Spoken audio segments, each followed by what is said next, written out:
Play a banjo solo for me.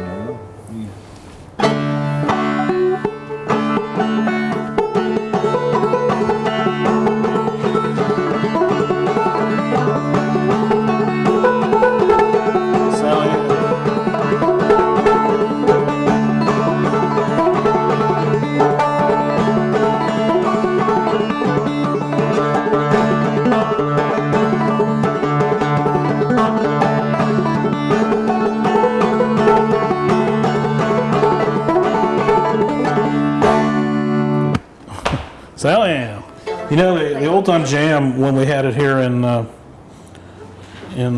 Blacksburg, you know, it really was a big event, the biggest thing going, biggest jam going. It had to be, as far as you know, its character and the kind of people it drew and the audience that it had. Biggest jam in Blacksburg, or In far away, yeah. you know, there was nothing to compare to it as far as the people it drew and the musicians it drew.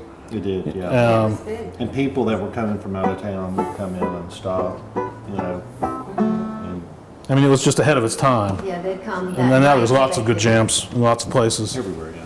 Yeah, they'd come that night so they could come to the jam if they were passing through town. That's right. So one tune that came out of the very beginning of the old time jam was this tune called Tennessee Dog, which Bill You're gonna pull that old chestnut out.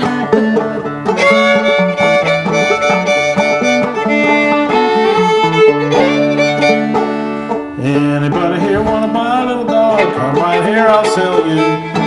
Ain't no catfish, he ain't no hog. I'm right here to tell you about my dog, that Tennessee dog. His nose is long, his ears is flat, he don't stop back to the balls. I check that dog, that Tennessee dog. He's the meanest dog state of Tennessee.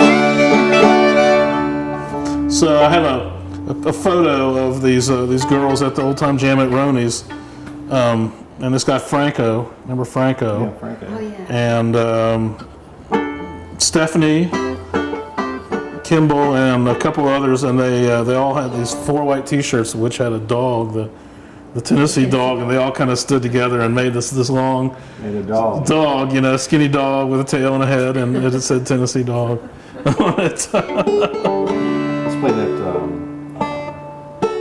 Sally and Justin.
This is a Ramsey banjo that Oh, Mike Ramsey.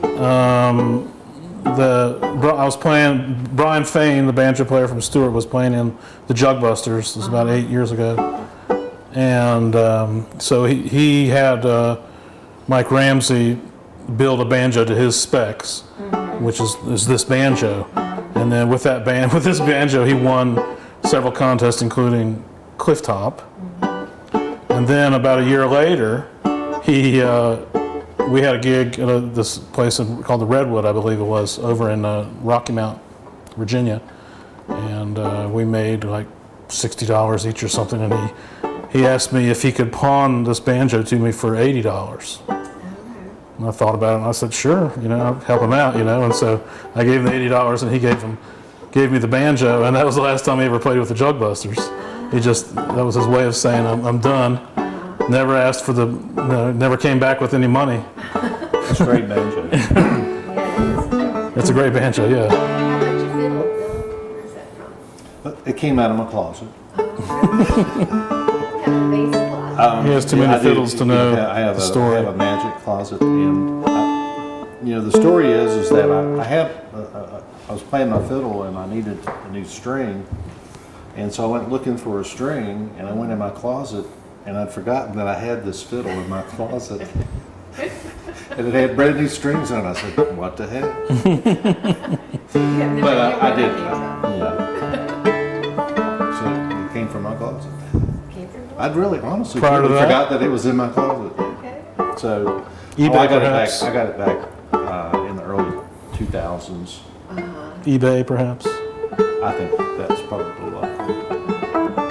I always wanted a hop fiddle like Don Estes. Estes, and this one's That's a just hop. like his.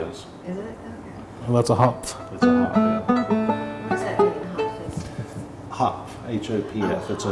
It's a German family that made violins, and there are many hop fiddles that were made. And if you find one from David Hopf, if you know what you're looking for, they're worth tens of thousands of dollars. But this one's worth tens of dollars.